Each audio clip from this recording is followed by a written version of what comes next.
Queridas irmãs e queridos irmãos de Ideal Espírita, que as bênçãos de Deus em forma de luz possam envolver cada um de nós nessa manhã.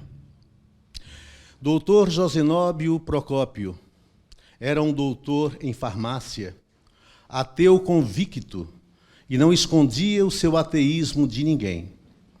E desenvolveu uma tese e escreveu um livro provando que Deus não existe.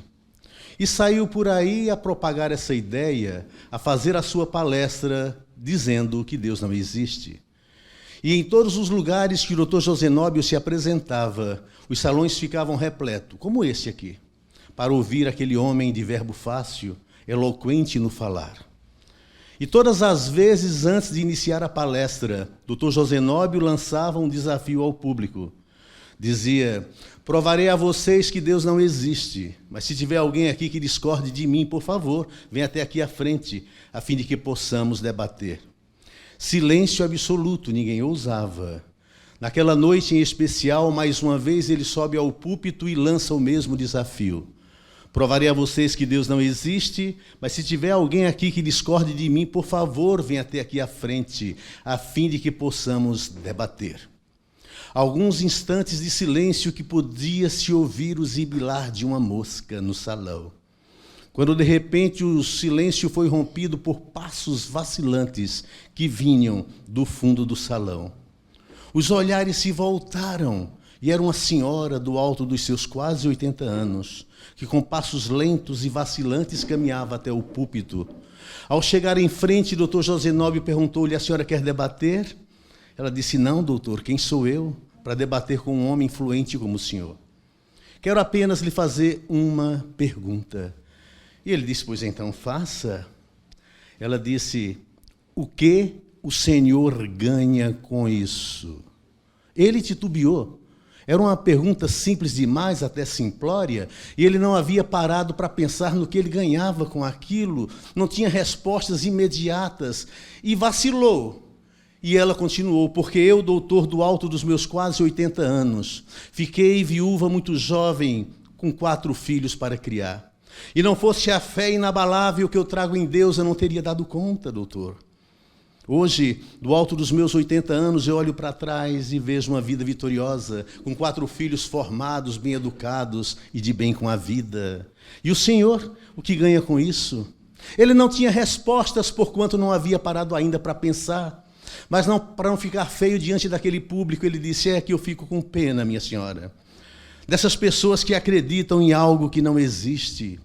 Far-lhe-ei 3 perguntas e pelas suas respostas a senhora verá que Deus não existe.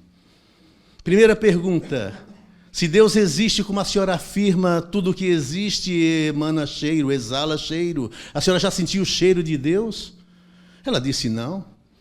Mas se Deus existe como a senhora afirma, pode ser tocado, a senhora já tocou em Deus? Ela disse: não. Ora, mas tudo que existe pode ser visto, a senhora já viu Deus? E ela disse: não. Pois é, está vendo? A senhora tem 3 argumentos fortes que Deus não existe. A senhora nunca sentiu o seu cheiro, nunca tocou e nunca viu. Doutor, disse ela, posso lhe fazer também 3 perguntas? Ele disse: pode.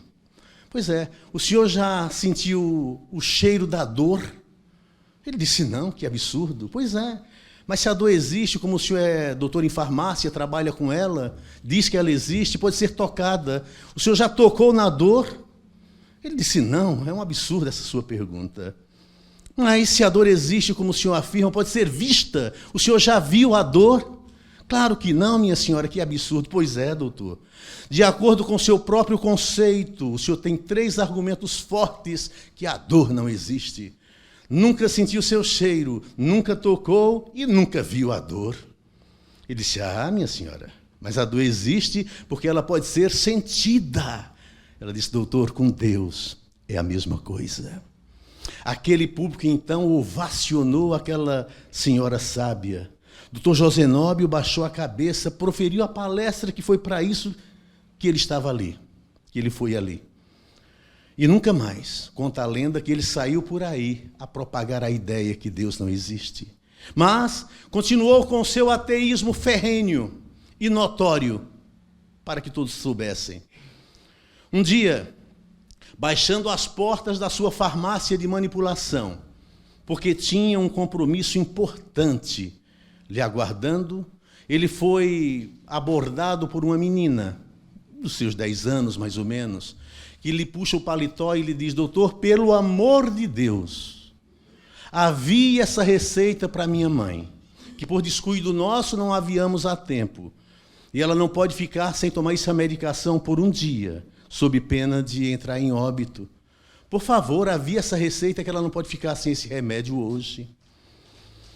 Menina, eu tenho um compromisso importante. Mas havia, pelo amor de Deus, menina, Deus não existe. Mas eu, doutor José Nobre, vou aviar a receita da sua mãe. Levanta a porta da farmácia, entra, porque ele era um homem bom. Apesar de ser ateu, ele era um homem bom. E é isso que importa para Deus. Deus não está nem aí para quem acredita ou não nele, porque ele é. Disse para Moisés: diga que eu sou, estou te mandando.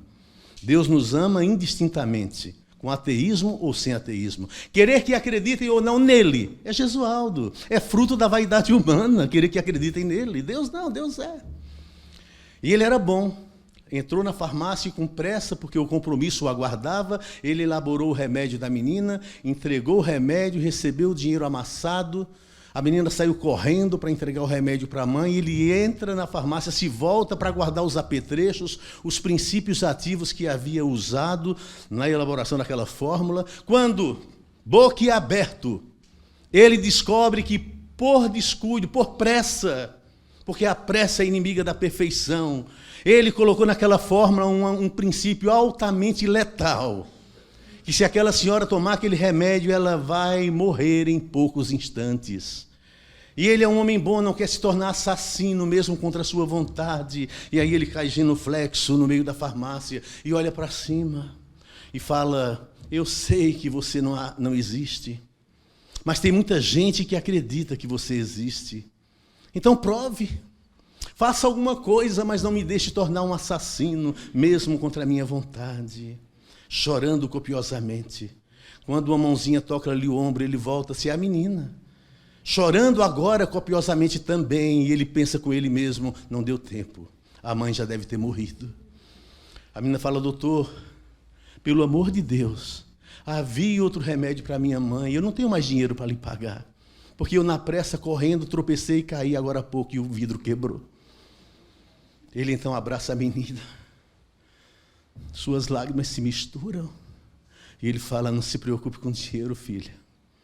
Vou fazer o remédio da sua mãe com muito gosto, com muito amor. E agora ele se levanta e, com calma, ele havia a medicação certa, sem se importar mais com o compromisso que lhe aguardava. Entrega o remédio para a menina e a menina sai. E a partir dali, Dr. Josenóbio Procópio passa a acreditar que Deus existe. Porque ouviu a oração de um ateu. Deus ouviu a oração de um ateu. Porque as palavras saíram do coração e é lá que Deus habita. Por isso que ele ouviu as palavras daquele ateu. E ele passou a acreditar em Deus. Porque no que tange a existência de Deus, só existem duas alternativas, não há uma terceira. Ou ele existe, ou ele não existe. Se ele não existe, como dizia Einstein, como explicar o universo? Se Deus não existisse, dizia Albert Einstein, seria preciso inventá-lo. Porque até Einstein, os cientistas diziam que esse universo que o Hubble nos mostra se explica por si mesmo. Einstein chega e fala: não, esse universo não se explica por si mesmo. Há um universo paralelo a esse que justifica este. Então, se Deus não existe, como explicar essa inteligência que a tudo rege, que a tudo domina, não é mesmo? E todas as religiões repousam nesse eixo, Deus. Religião é religar, e religar criatura ao Criador. Não há religião sem Deus. E todas professam a existência de Deus, é claro. E o Espiritismo não passou despercebido de Kardec. E nas primeiras perguntas que elaborou a espiritualidade, ele se importou com a existência de Deus. Das primeiras perguntas saiu o 5º livro, a Gênese. Mas Kardec pergunta, na pergunta número 4 de O Livro dos Espíritos: onde podemos encontrar as provas da existência de Deus? Kardec quer provas. E a espiritualidade informa: em um axioma que podeis encontrar na vossa própria ciência física. Não há efeito sem causa. Esse é o axioma. Não há efeito sem causa. Olhe para tudo que não for obra do homem, e só pode ser obra de Deus. Não é obra do acaso, porque o acaso não existe. Se existisse, seria um acaso inteligente e deixaria de ser acaso. Então, tudo que o homem fez. Aquilo que o homem não fez só pode ser obra de Deus. E nesse axioma físico, podemos encontrar as provas da existência de Deus. Viemos do mundo espiritual, para lá voltaremos, como diz o Eclesiastes. Já nascemos com essa intuição de que Deus existe, e isso é desde os primórdios da humanidade. Quando os aborígenes, os índios, acreditavam em algo superior a eles mesmos, era o Deus trovão, Deus raio, Deus isso, Deus aquilo, lembram?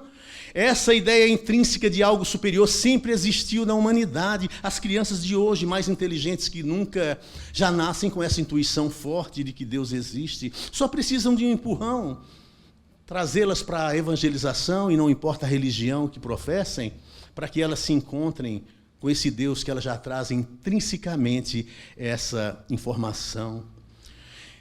Aquele professor chega na sala de aula com aquelas crianças para dar aula e fala assim: eu vou dar aula para vocês nesse ano letivo, mas vou logo avisando a vocês, eu sou ateu, eu não acredito em Deus. As crianças, como sabem, elas são influenciáveis, não é isso? As crianças se influenciaram. E ele pergunta: alguém aqui é como eu, também não acredita em Deus? A maioria das crianças levantaram a mãozinha, menos um lá atrás. Quando baixaram as mãos, ele falou: você aí não levantou a mão por quê? Ele disse: porque eu acredito em Deus, professor. Por que você acredita em Deus? Ora, professor, meu pai acredita em Deus, logo eu também acredito em Deus. Minha mãe também acredita em Deus, é crente, logo eu também acredito em Deus, sou crente. Ele disse: essa é a resposta mais imbecil que eu já ouvi. E se o seu pai fosse um idiota e a sua mãe fosse uma idiota, você seria o quê? Aí eu seria ateu, professor. Perguntou? As crianças já trazem a informação na ponta da língua, não é? E algumas religiões definem Deus de alguma forma, dão nome. A Testemunha de Jeová chamam de Jeová, não é isso? A maçonaria chama de Gadu, a sigla, grande arquiteto do universo. Alguns pensam que Deus é uma energia. Não é. Porque uma energia ainda é material e Deus difere de tudo que é matéria. Então as pessoas definem Deus. Mas a melhor definição, a mais poética e a mais sábia que eu já ouvi, veio de João, o evangelista, quando escreveu em sua epístola que Deus é amor. É o amor que nos move. Por isso, quando o homem ama, ele se parece com Deus, eu digo sempre. Porque Deus é amor. As pessoas tendem a tentar definir Deus, e a doutrina espírita também definiu. Mas Leon Denis, que ficaria no lugar de Kardec, ele fala sempre que não se pode definir Deus, porque definir é limitar, é circunscrever, e isso seria quase negá-lo. Eu posso definir essas flores, eu posso definir minha filha que está aqui na minha frente, eu posso definir esse microfone, esse púlpito, porque definir é circunscrever, é limitar, e isso seria negar Deus. Não se pode definir Deus. Mas as pessoas tendem a querer definir porque a gente ainda precisa de substância, a gente ainda precisa de palavras.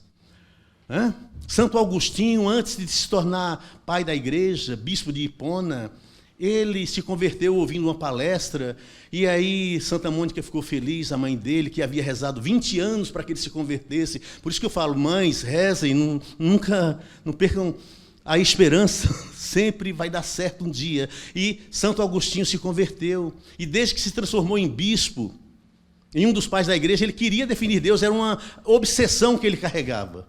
Ele queria porque queria definir Deus. Ele levou grande parte da vida dele tentando achar argumentos que definissem Deus. Um dia ele conta que ele, dormindo, ele teve um sonho.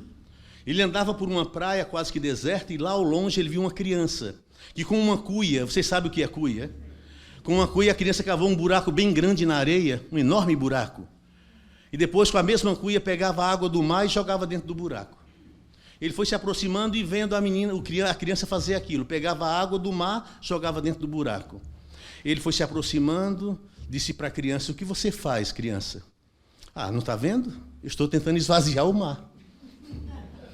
Santo Agostinho falou: ah, menino, você não vai conseguir. O mar é muito grande e o buraco que você fez não comporta, é pequeno. Naquele momento, aquela criança se tornou um anjo. Olhou para ele e disse: a sua cabeça também, Agostinho, é muito pequena para querer definir o imensurável. Santo Agostinho volta ao corpo físico, desperta, e aí escreve aquela frase que ficou notória até os dias de hoje: se não me perguntam o que é Deus, eu sei, mas se me perguntam, eu não sei. Não dá para explicar. Mas a mais poética é a de João Evangelista, Deus é amor, mas a mais inteligente e profunda que eu já ouvi até hoje é da doutrina espírita. Eu quero ouvir uma outra definição melhor, mais forte que essa. Eu quero ouvir. Aí eu mudo, porque eu estou aqui para mudar.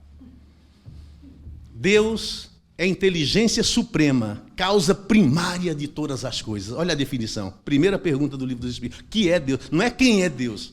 Quem é uma coisa, o que é outra coisa. O que é Deus? Inteligência suprema, causa primária de todas as coisas. Aí na pergunta número 9, Kardec pergunta: onde podemos encontrar, olha que pergunta capciosa, onde podemos encontrar uma inteligência suprema nas coisas primárias? Olha que pergunta. No desabrochar de uma semente, no nascimento de uma grama, não são coisas primárias? Onde podemos encontrar uma inteligência suprema nas coisas primárias? Deus se revela nas suas obras. Aí Kardec informa: o homem não consegue produzir o que a natureza faz. Não é um processo simples da germinação de uma semente? Não parece? Não é uma causa primária? Por que o homem não faz aquilo? Então há uma inteligência suprema por trás. O homem não consegue reproduzir nada do que a natureza produz, nada. O homem tem até a fórmula da água, não tem? H2O? Faça água. Já tem a fórmula, faça água. Não faz. Então, podemos ver uma inteligência suprema nas causas primárias. Não se pode definir Deus. É indefinível. Não é material, difere de tudo que é matéria. Difere. É uma consciência cósmica universal, digamos assim. Gabriel Ruggiero é um sábio argentino. A Argentina também tem sábios, viu? E ele se encontrava todos os sábados com os amigos em um chá. Hoje ele está muito velhinho, quase 100 anos, de Buenos Aires, para tomar o chá da tarde e conversar. E ele estava atrasado naquele dia, e os amigos começam a conversar sobre isso. O que é Deus para você? O que é Deus para você? E cada um define. Gabriel Ruggiero chega e eles perguntam para ele: o que é Deus para você, Gabriel? Estamos tentando definir. Gabriel pensa antes de responder. Porque é isso que define os sábios dos homens comuns, como eu. Os sábios pensam antes de falar. E diz assim: não se pode definir Deus. Parece que leu Leon Denis. Porque como é que pode um ser limitado como eu querer definir o ilimitado? Um ser imperfeito como eu querer definir o que é toda perfeição? Não se pode definir Deus. Mas já que vocês querem uma resposta, veja o que ele disse, gente. Deus é a poesia que deu origem aos versos. Deus é a poesia que deu origem aos versos. É calmo como o lago e inteligente como a águia. Deus é a lanterna perdida, que pouco a pouco a humanidade tem necessidade de encontrá-la. Eu não posso forçar ninguém a acreditar nele, mas posso pedir que tentem ouvir a voz do coração, porque lá dentro está escondida a voz da divindade. Olha, no coração. As pessoas procuram fora o que está dentro. Às vezes uma introspecção me faz encontrar com Deus mais rapidamente do que olhando para fora, para o macro. Eu preciso olhar para o micro. Paulo diz isso aos Coríntios: não sabeis que sois templo do Espírito Santo, que o Espírito de Deus habita em vós? E a gente procura fora o que está dentro. Os saduceus perguntaram para Jesus: onde está o reino de Deus? Ele disse: você não irá encontrá-lo em situações exteriores, ei-lo aqui ou ei-lo ali, acolá. O reino dos céus está dentro de cada um. Se o reino dos céus está dentro, Deus também habita dentro.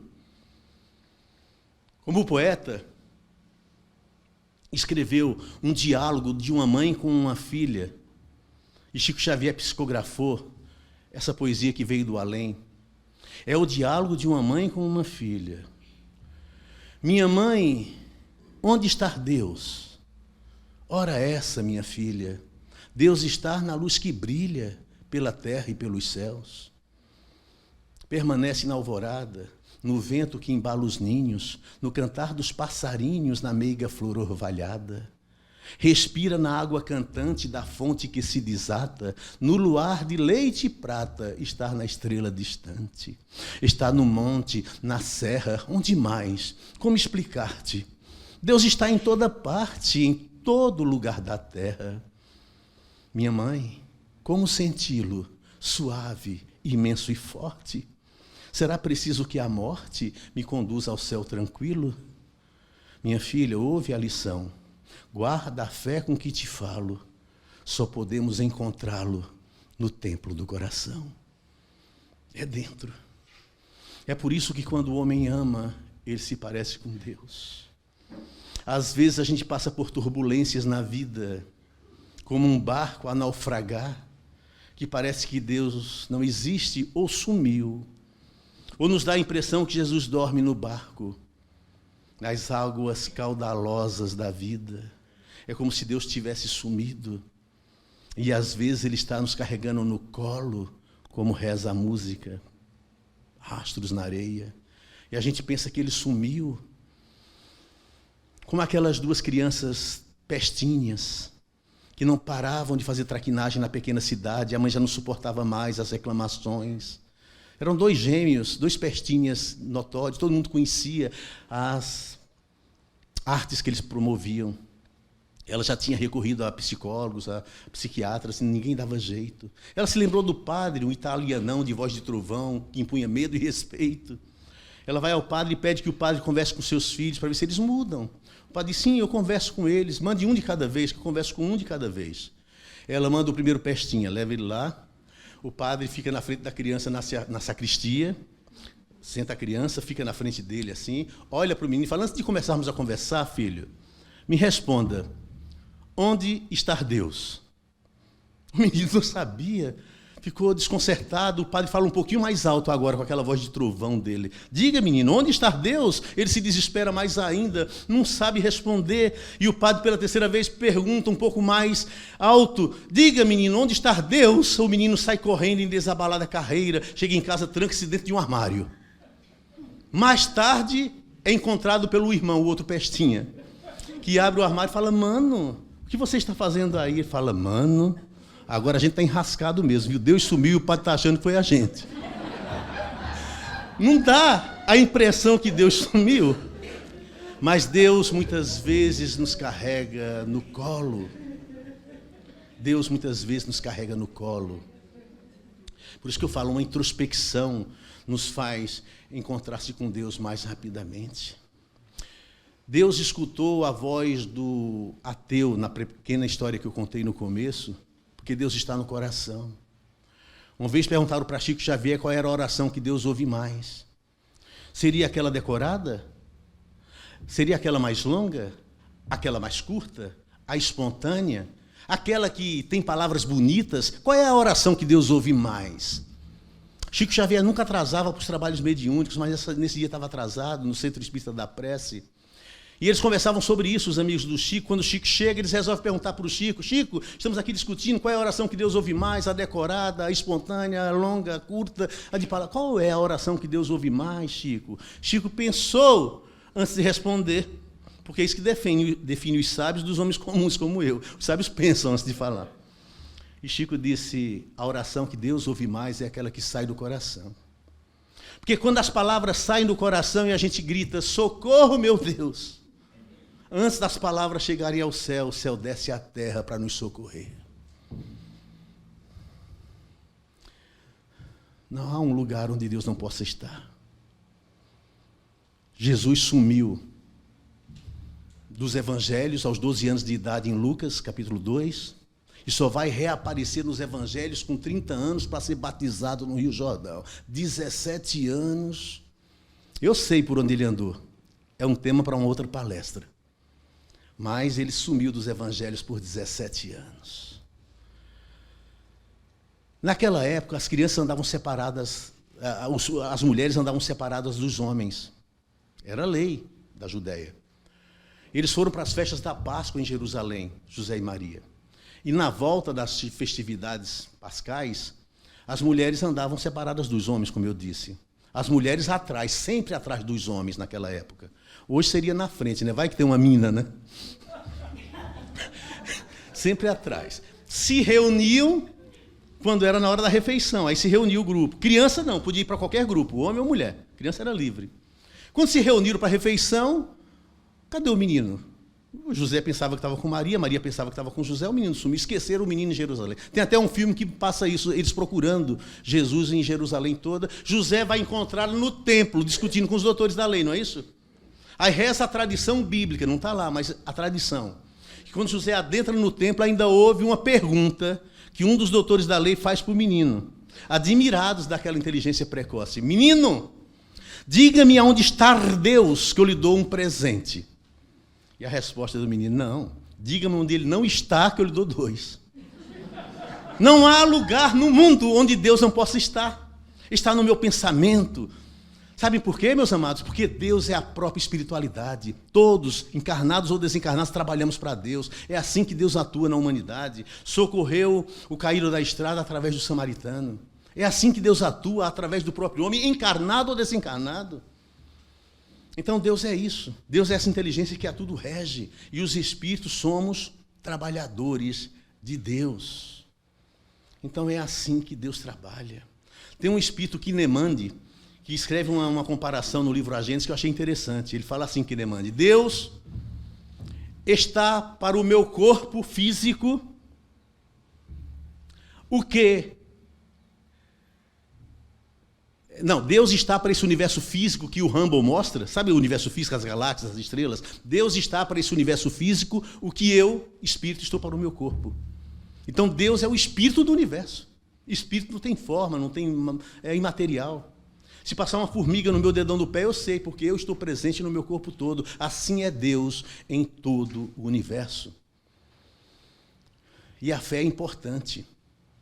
Mesmo que eu seja ateu, isso não tem importância para Deus, mas a fé é importante para quem a tem. Por isso que Jesus condenava a pouca fé dos apóstolos. Ó, homens de pouca fé, até quando eu vou estar convosco? Lembram? Paulo diz aos Hebreus, capítulo 11, a fé é a certeza de coisas que estão por vir, a convicção de fatos que não se veem. Pela fé os antigos foram justificados. Os antigos, que já haviam desencarnado. Porque pela fé e por eles viemos a acreditar que o que é visível veio a existir do que é invisível. Isso é física quântica. Está lá nas Escrituras Sagradas. Então a fé é importante para quem tem, não devemos perder a fé nunca.